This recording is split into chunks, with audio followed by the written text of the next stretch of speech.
Sejam bem-vindos à minha casa, meus irmãos. Para o nosso pensamento a Deus, nosso Pai Criador, em agradecimento por tudo que Ele tão bondosamente oferece a cada um de nós. As oportunidades de crescimento que nos proporciona, a oportunidade reencarnatória que nos concedeu. Agradecer aos bons espíritos que trabalham na seara do Mestre Jesus, a companhia e o aconselhamento, rogando aos bons amigos que se mantenham conosco, nos auxiliando na tarefa que cada um empreende, de forma solitária, com dificuldade, de ir se retificando e ir se melhorando. Que os irmãos continuem do nosso lado, nos inspirando virtude, fortaleza moral, nos auxiliando a extirpar do coração os vícios e as más tendências. Rogar aos bons amigos que nos auxiliem na reunião do dia de hoje, para que das leituras nós obtenhamos novas compreensões, mais largo entendimento.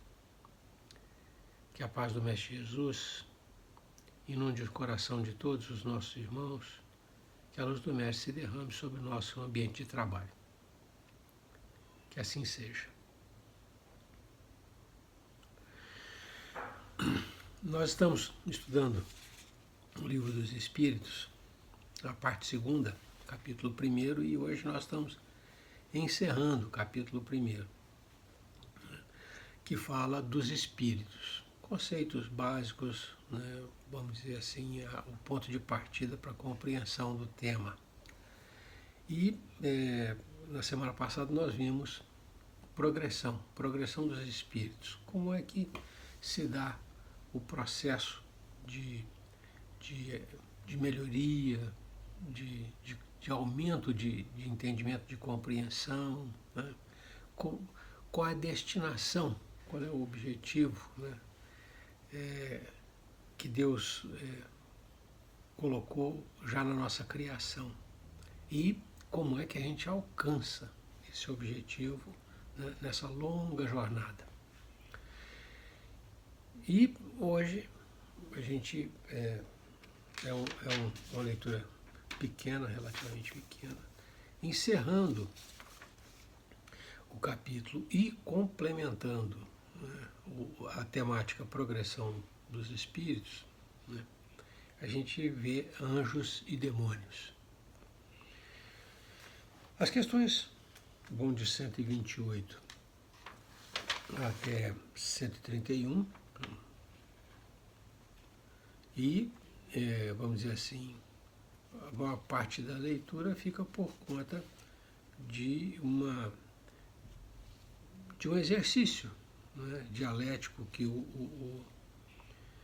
que Kardec faz ao final, né, para que a gente, vamos dizer assim, consiga estabelecer um conceito mais exato, né, acerca dessa temática antiga, né, e distorcida, né, que distorce o nosso entendimento em cima de progressão dos espíritos.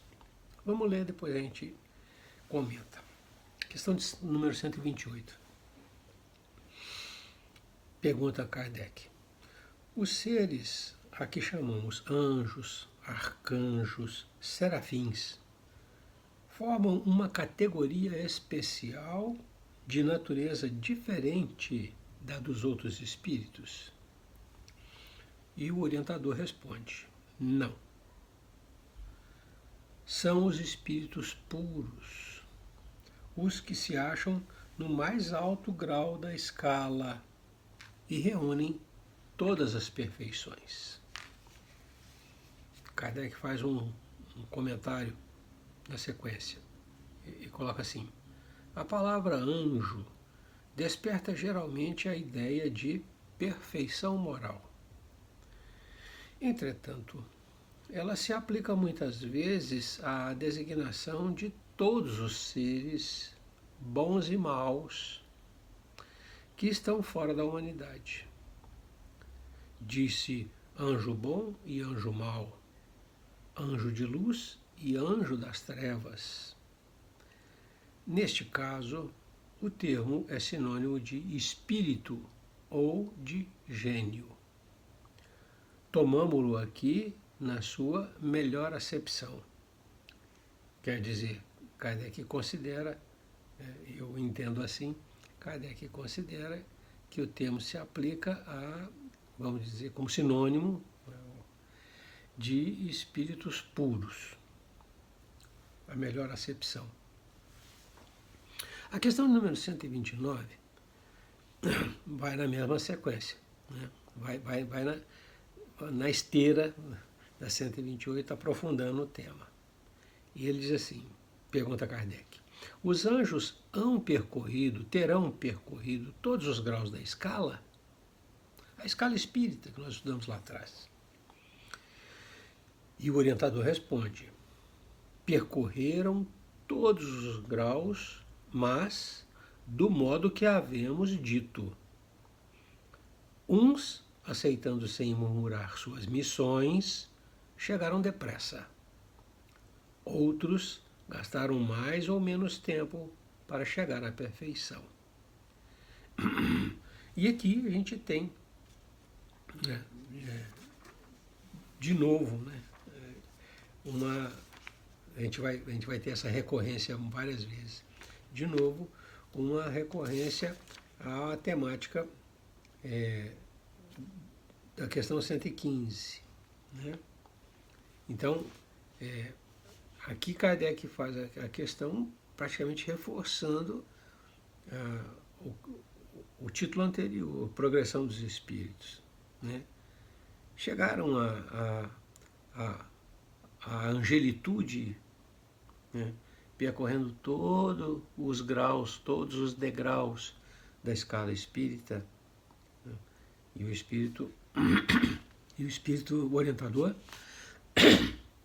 desculpem, e o espírito orientador reforça o que já tinha dito lá atrás. Percorreram sim, foi através de um longo processo de progressão. Me desculpem, a sinusite às vezes atrapalha um bocadinho. Segue-se a questão 130.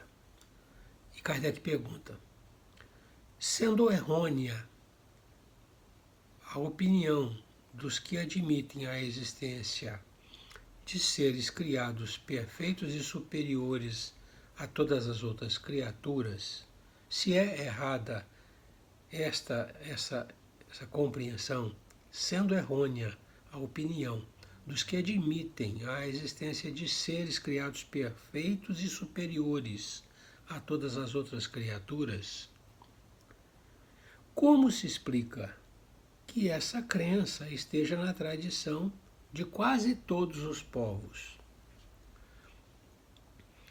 E o orientador responde de uma forma bem ampla, permite bastante reflexão. Ele diz assim, fica sabendo que o mundo onde te achas não existe de toda a eternidade e que muito tempo antes que ele existisse, já havia espíritos que tinham atingido o grau supremo. Acreditaram os homens que eles eram assim desde todos os tempos. E aqui o Espírito fala da relatividade do tempo, e é fácil a gente entender. Né? A gente encara uma determinada situação dentro da nossa existência atual. Então, é uma situação qualquer, um evento qualquer que nos atinge diretamente. Para nós, né, esta situação é desde sempre. Então, o que ele diz é, olha, o mundo em que vocês habitam não existe desde a eternidade. Ele foi criado num determinado momento. Né? E, muito embora ele seja muito antigo, né, essa trajetória dele já tenha um tempo muito grande desde a sua criação, ele não é desde a eternidade. E aí é que ele chama a atenção. Muito antes de que este mundo em que vocês habitam existisse, né, já existiam espíritos puros. Então, a existência de espíritos puros é muito anterior à existência da própria Terra. E aí ele diz, por ser assim, por esses espíritos já existirem antes da criação da própria Terra, os homens acreditaram que os espíritos puros, ou os anjos, existissem desde sempre, desde a eternidade. A relatividade do tempo, é disso que ele fala. Para nós, né, as coisas assumem uma feição de duradouro, né, de permanente, muito embora seja transitório, muito embora seja a partir de um determinado momento, muito embora se encerre em um determinado ponto. É isso que ele fala. Então, a resposta dele é maravilhosa e permite essas reflexões todas. Então, o tempo e a maneira como nós entendemos o tempo é muito relativo. Se ele nos impressiona mal, vamos dizer assim, se o evento para nós é doloroso, parece uma eternidade. Se ele é prazeroso, parece um instante fugaz, né? E a gente tem a tendência de tomar essa percepção como sendo a verdade absoluta.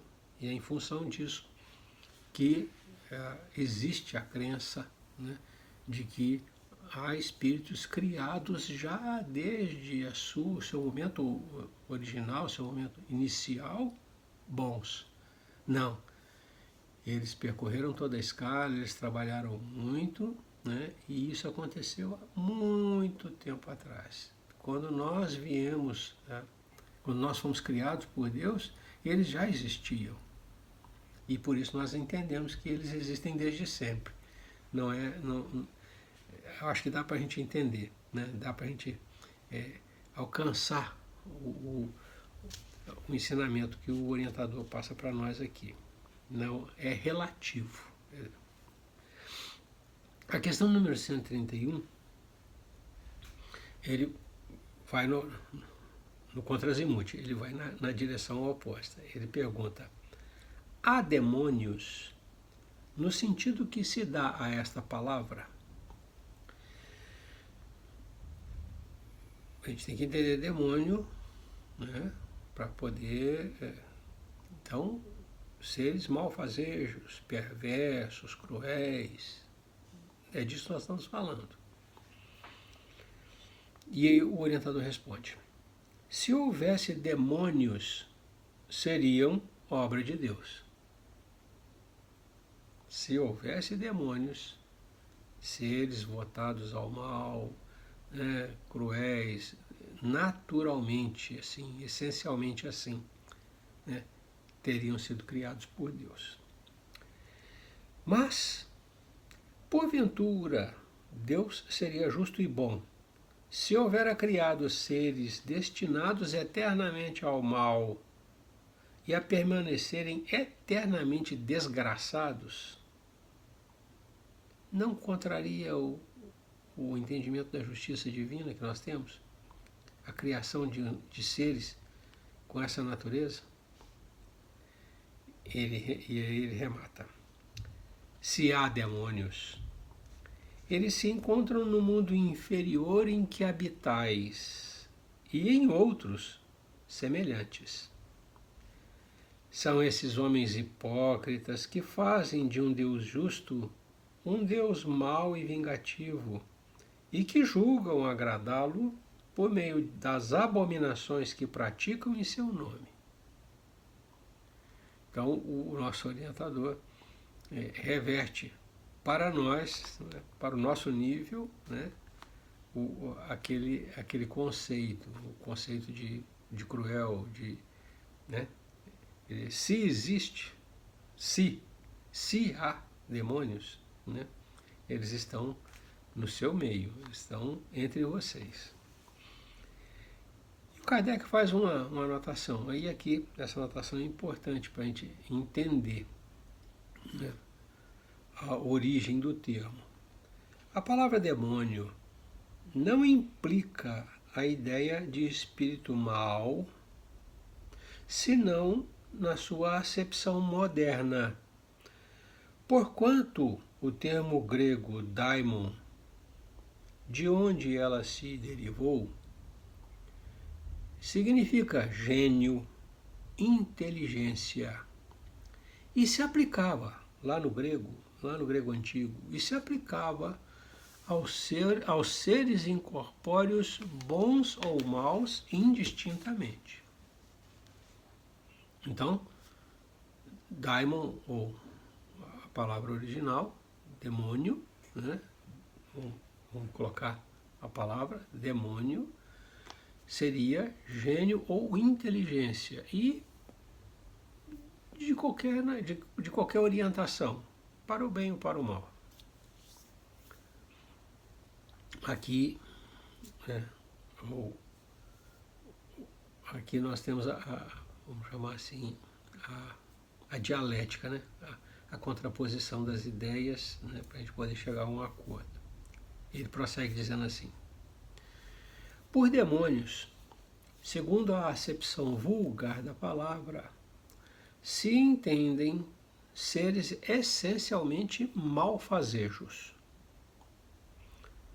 Como todas as coisas, como tudo, eles teriam sido criados por Deus.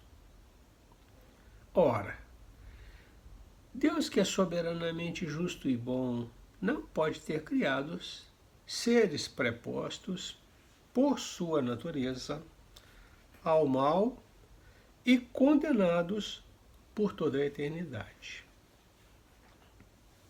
Se não fossem obra de Deus, existiriam como Ele desde toda a eternidade. Ou então haveria muitas potências soberanas. A primeira condição de toda doutrina é ser lógica. Ora, a dos demônios, no sentido absoluto, a doutrina dos demônios, no sentido absoluto, falta essa base essencial. Concebe-se que povos atrasados, os quais, por desconhecerem os atributos de Deus, admitem em suas crenças divindades maléficas, também admitam que admitiram divindades maléficas, também admitam demônios. Mas é ilógico e contraditório que quem faz da bondade um dos atributos essenciais de Deus suponha haver ele criado seres destinados ao mal e a praticá-lo perpetuamente, porque isso equivale a lhe negar a bondade. Os partidários dos demônios se apoiam nas palavras do Cristo. Não seremos nós quem conteste a autoridade de seus ensinos. Não seremos nós quem conteste a autoridade de seus ensinos, que desejáramos ver mais no coração do que na boca dos homens. Porém, estarão aqueles partidários certos do sentido que ele dava a esse vocábulo? Quem invoca citações de Jesus tem o entendimento do sentido que Jesus dava à citação, ao vocábulo, à palavra? Não é sabido que a forma alegórica constitui um dos caracteres distintivos da sua linguagem, da linguagem de Jesus? Dever-se-á tomar ao pé da letra, literalmente, tudo o que o Evangelho contém? Não precisamos de outra prova além da que nos fornece esta passagem. Está lá no Evangelho. Logo após esses dias de aflição, o sol escurecerá e a lua não mais dará sua luz. As estrelas cairão do céu, e as potências do céu se abalarão. Em verdade vos digo que esta geração não passará sem que todas estas coisas se tenham cumprido. Não temos visto a ciência contraditar a forma do texto bíblico no tocante à criação e ao movimento da Terra? Não se dará o mesmo com algumas figuras de que se serviu o Cristo, que tinha de falar de acordo com os tempos e os lugares? Não é possível que ele haja dito conscientemente uma falsidade. Assim, pois, se nas suas palavras há coisas que parecem chocar a razão, é que não as compreendemos bem ou as interpretamos mal. Os homens fizeram com os demônios o que fizeram com os anjos. Como acreditaram na existência de seres perfeitos desde toda a eternidade, tomaram os espíritos inferiores por seres perpetuamente maus. Por demônios se devem entender os espíritos impuros, que muitas vezes não valem mais do que as entidades designadas por este nome, mas com a diferença de ser transitório o estado delas.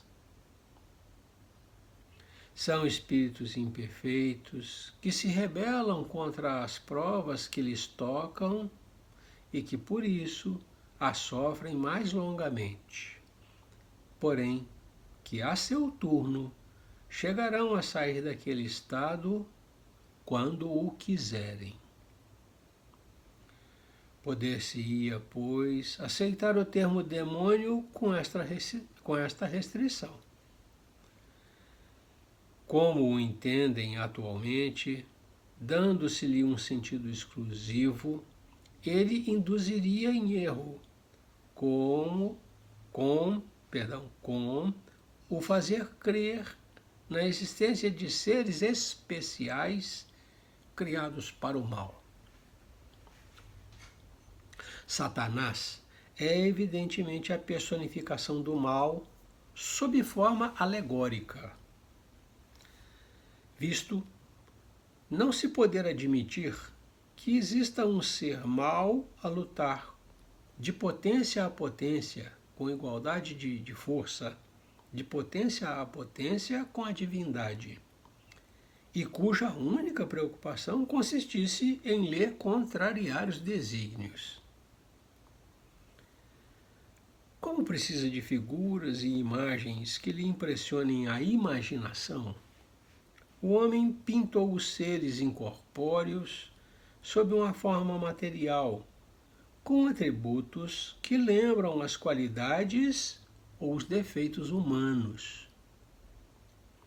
É assim que os antigos, querendo personificar o tempo, o pintaram com a figura de um velho munido de uma foice e uma ampulheta.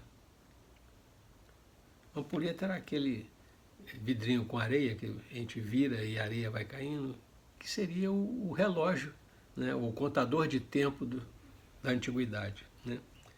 Então, o tempo, um velho com uma foice e uma ampulheta, um contador de tempo. Representá-lo pela figura de um mancebo fora contrassenso. Pintá-lo com a figura de um jovem, uma pessoa jovial, novinha, seria um contrassenso. O mesmo se verifica com as alegorias da fortuna, da verdade, etc. Os modernos representaram os anjos, os puros espíritos, por uma figura radiosa, de asas brancas, emblema da pureza. E Satanás, com chifres, garras e os atributos da animalidade. emblema das paixões vis. O vulgo, que toma essas coisas ao pé da letra, viu nesses emblemas individualidades reais, como vira outrora Saturno na alegoria do tempo.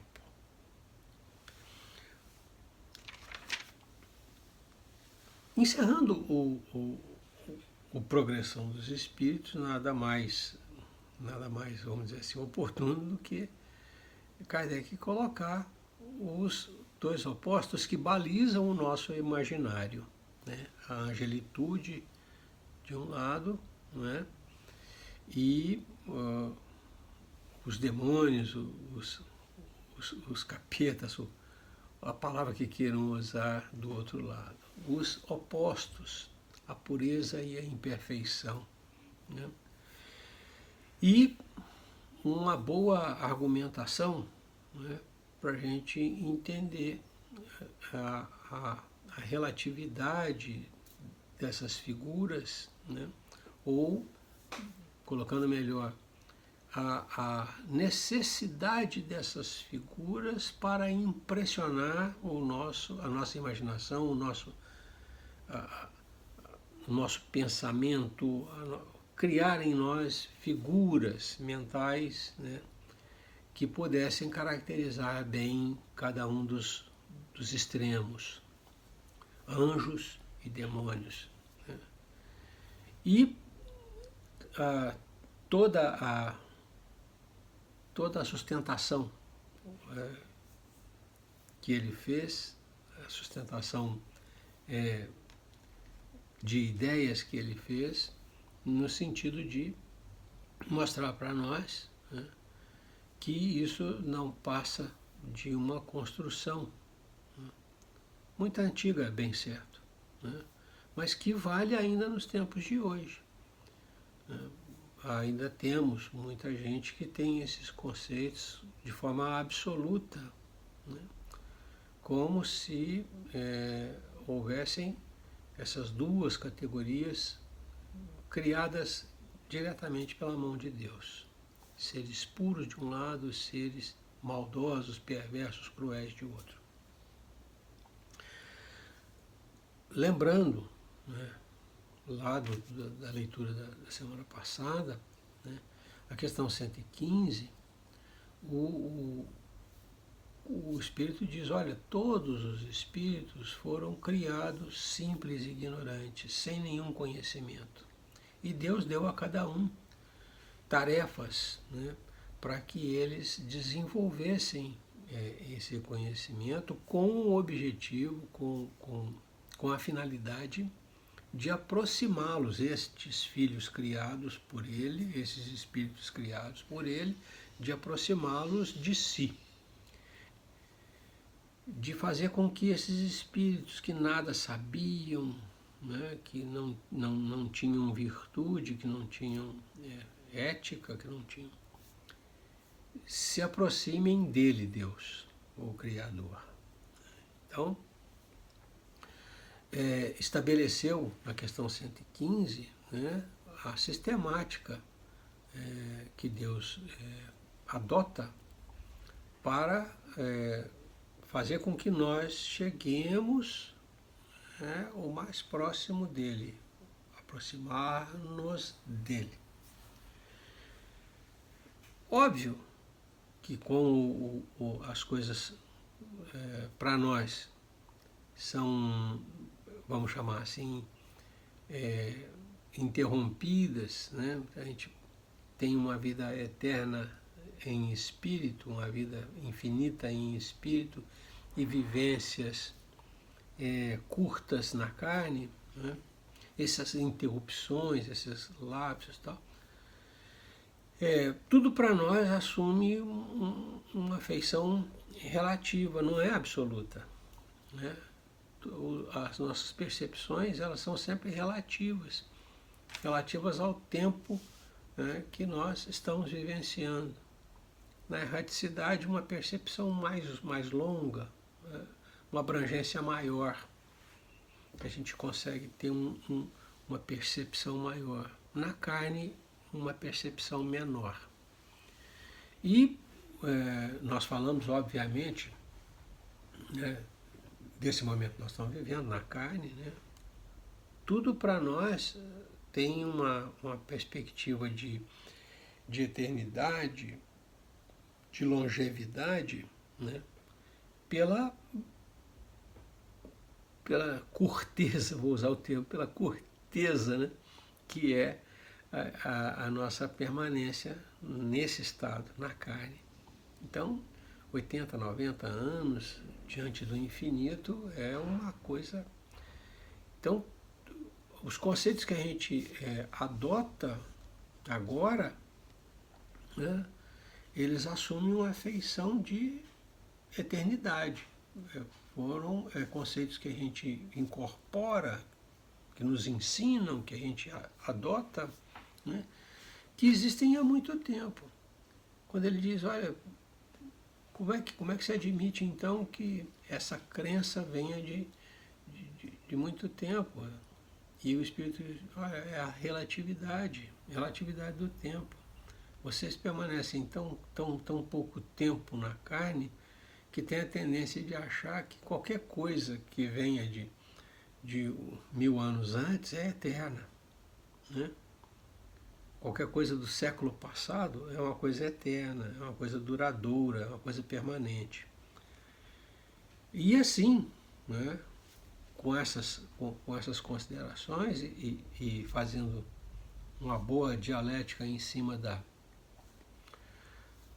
dos atributos de Deus, né, ele mostra para nós que vale aqueles conceitos da progressão.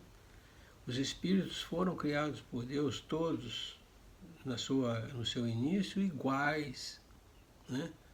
A simplicidade e a ignorância é a característica de todos eles. E todos evoluem, todos avançam, né, cumprindo as tarefas que Deus lhes dá, né, com o objetivo de adquirir o conhecimento, a sabedoria, a virtude, nos aproximando de Deus. Anjos existem porque esse processo se desenvolve desde sempre. Como nós não temos o entendimento do tempo como um todo, temos o entendimento de lapsos de tempo, né? Para nós fica que quem atingiu o estado de pureza há milênios atrás é puro desde sempre. Essa é a concepção. Do outro lado, e isso é importante para nós, porque faz a distinção da visão espírita acerca da imperfeição, né? Então, do outro lado, estão os irmãos de passo retardado, né, que demoram para progredir, que persistem ainda por muito tempo na prática da viciação, né, resistem bravamente a desenvolverem a virtude, né, de caminharem para Deus. Chamá-los de demônios, chamá-los de espíritos maus, é antes de tudo uma ignorância muito grande nossa, uma demonstração de ignorância muito grande nossa, né, acerca do processo de evolução que Deus impõe a todos os espíritos. Eles estão assim, eles não são assim. É coisa momentânea, né? Se alguém, né, erra, não está condenado, ele não foi condenado por Deus a permanecer no erro eternamente, né? Isso é um contrassenso, é de uma irracionalidade louca, né? Isso contraria aquele princípio que nós reconhecemos, né? Internamente falando, nós reconhecemos como sendo válido, de que os espíritos progridem pelo trabalho na direção de Deus, né? Então, quando a gente fala de demônio, Satanás, capeta, seja lá o que for, né, esse conceito de espírito mau, cruel, perverso, votado eternamente a desgraça, né, é, antes de tudo, uma falha de compreensão nossa enorme, muito grande. Né? Esses espíritos são os espíritos imperfeitos que somos todos nós, né? Que momentaneamente erramos, reincidimos em erro e sofremos com isso longamente, né? Mas que temos a convicção de que estamos a caminho de Deus. Que estamos em processo de progresso, de acumulação de conhecimento, de acumulação de virtude, né, na direção da perfeição que é possível aos filhos de Deus. Então, essa última leitura nossa, ela é excelente no sentido de colocar em nós espíritas, né, o entendimento perfeito do que seja angelitude de um lado, né, os anjos de um lado e os demônios do outro. Né? E em cima desse entendimento novo, né, observarmos aquilo que ocorre, né, com uma outra visão, com um outro olhar, com um outro entendimento, com uma compreensão melhor.